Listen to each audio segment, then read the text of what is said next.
Não sei, eu acho perfeita a fala que você fez e acho que ela esclarece, enfim, talvez pela primeira vez uma leitura mais ou menos clara do que significa essa escolha política do que eu ouvi até agora, porque a princípio para mim é absolutamente chocante a gente desistir da ideia de direito, e não porque me parece impossível pensar sobre a lógica de comunicação. Bom, vamos fazer estratégias de comunicação, a gente está há algum tempo se debatendo com isso, talvez não com né, o profissionalismo e a visão aguçada sobre o potencial da internet, das outras mídias, de tudo isso que a gente ainda não domina, apesar de estar aí há tanto tempo, né? Mas sempre me pareceu chocante a ideia de perder essa dimensão, e eu acho que talvez o que a sua fala ressalta é o quanto de tentar deixar de lado ou mascarar uma situação de conflito que tem por trás desse discurso, né, de disputa que tem por trás desse discurso, para tentar ganhar as pessoas pela falsa ideia do não conflito, da não disputa, de que a gente não está em esferas opostas ou defendendo coisas opostas. Isso vai justamente de encontro a essa proposta de pensar o complexo, depurar ideias, enfim, eu não consigo ainda, pelo menos, né, sintetizar as duas coisas, abandonar a ideia de conflito, do complexo, de repensar dentro de uma ótica maior, apesar de eu achar super importante a gente não ficar falando só para nós mesmos. Eu acho que também dialoga muito com o que você falou no começo, de que não só no campo da internet, da comunicação, esse distanciamento do pensar direitos humanos vem acontecendo. Eu acho que você falou muito no começo de que falar sobre justiça criminal é falar sobre direitos humanos, falar sobre direitos das crianças é também falar sobre direitos humanos, e que o que a gente vê é um processo de distanciamento político mesmo da pauta que se esvazia, e isso de alguma forma tem impactos no que a gente vê, né, de resultados para pensar a promoção de direitos humanos. Eu acho que a sua fala tá dialogando muito nesse sentido também.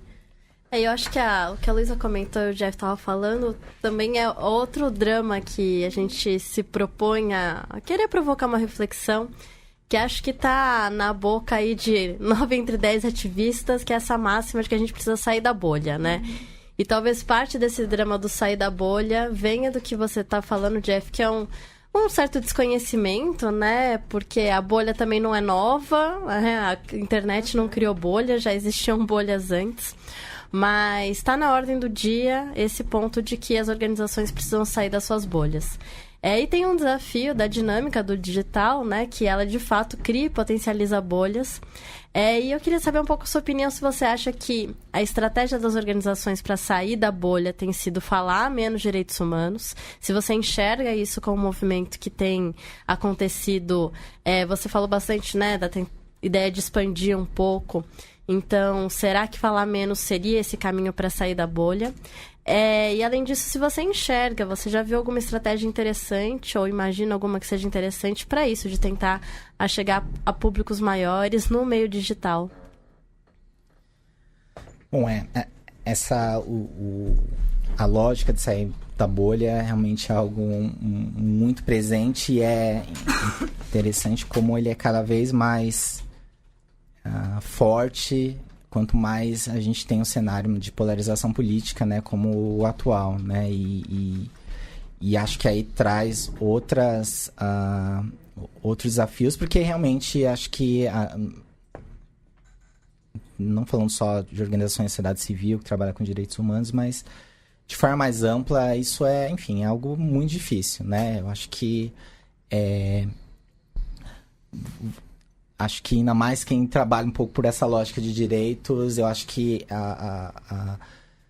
tem uma tendência, não é no texto da Bukowska, né? Um texto, acho que no mesmo número da SUR, que fala a respeito da diferentes ferramentas utilizadas por organizações de direitos humanos e organizações que trabalham com o direito ao desenvolvimento, que é um pouco essa ideia de que quem trabalha pela lógica de direitos tem um pouco talvez essa percepção que pode transbordar um pouco para uma certa arrogância de falar, não, mas isso a Constituição fala, está previsto na Constituição, então não tem um debate, não existe o debate a respeito, né, de execução extrajudicial. Isso está claro na Constituição, então, no artigo 5º, então não tem debate a respeito disso. Então, enfim, é uma pauta que eu nem vou me dignar a conversar. Então, a gente tem que partir do debate daqui para frente, né? A proibição do retrocesso. Então, qualquer debate, qualquer conversa que ela esbarre na possibilidade de você ter um limite, uma redução, é um debate que não vale a pena participar, né? Eu acho que isso é uma coisa muito presente quem trabalha nessa lógica de direitos, e tem, obviamente, muitos desafios, porque a gente tem visto justamente que é necessário falar de pressupostos, né? De falar do que veio antes, né? E aí acho que a gente não está, talvez, preparado, e acho que a gente tem que pensar em novas formas de nos prepararmos para isso, de trabalhar um pouco nessa questão da construção até, né? Da construção desses princípios e desses elementos, né? Pensando especificamente quem trabalha no nosso contexto brasileiro, né? A gente tem uma Constituição como nós temos, a Constituição de 1988, com um rol de direitos bastante grande, com um rol que se ampliou com a ratificação de diversos tratados internacionais. Isso fez com que a gente tivesse uma condição jurídica, pelo menos, de, enfim, um consenso a respeito da importância desses temas. Isso talvez tenha desacostumado a gente que trabalha com esse tema a justificar a importância disso. É um dado que direitos humanos têm que ser garantidos. É um dado que tortura ela é inaceitável. É um dado jurídico, inclusive. E isso, infelizmente, né, não se reflete na prática. E a gente não tem mais ferramentas, a gente está desacostumado a dar esse passo atrás e falar, olha só, para além do fato de que isso é errado, porque isso legalmente é proibido, mas é errado por quais motivos, né? É até difícil pensar, porque como você justifica que a tortura é proibida, que a tortura não deve ser realizada, sem recorrer à Constituição e aos tratados internacionais. E até, enfim, para quem é da área de direito, é complicado trazer esses outros elementos, né? E como é que a gente faz isso, né? Não sei. Muito, muito legal. Eu acho que isso é exatamente do caminho do complexo. Aí acho que só para terminar um pouco a conversa de internet, investindo nesse passo atrás, talvez seja justamente aí, que é um campo, como a gente falou, que as organizações patinam, né? Onde que estão os passos ainda não dados no campo de direitos no mundo digital?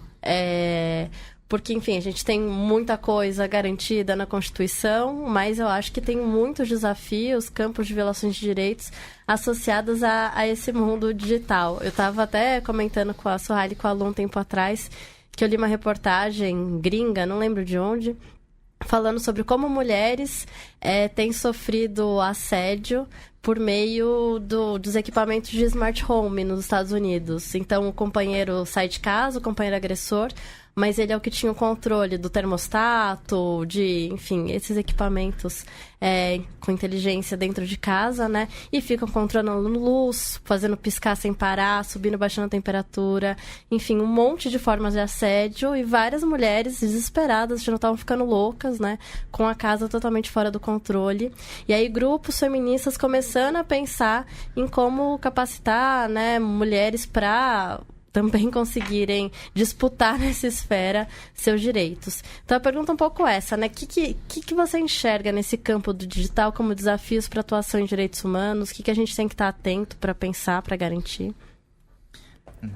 Excelente. Acho que para ficar em um tema só, né, e fazendo referência direta ao que você mencionou antes, Raquel, a questão do direito à privacidade, acho que como transportar mais uma vez, um direito humano que não foi criado agora, ele já está previsto desde, enfim, Declaração Universal de Direitos Humanos de 48, no Pacto Internacional de Direitos Civis e Políticos de 66, só que é o típico direito que ele ganhou novos contornos por conta da internet, né, e acho que há pelo menos 5 anos já de incorporação dessa complexidade que a internet traz no âmbito do debate geral sobre privacidade. Isso puxado muito pelo Estado brasileiro e pelo Estado alemão, no âmbito, né, das Nações Unidas.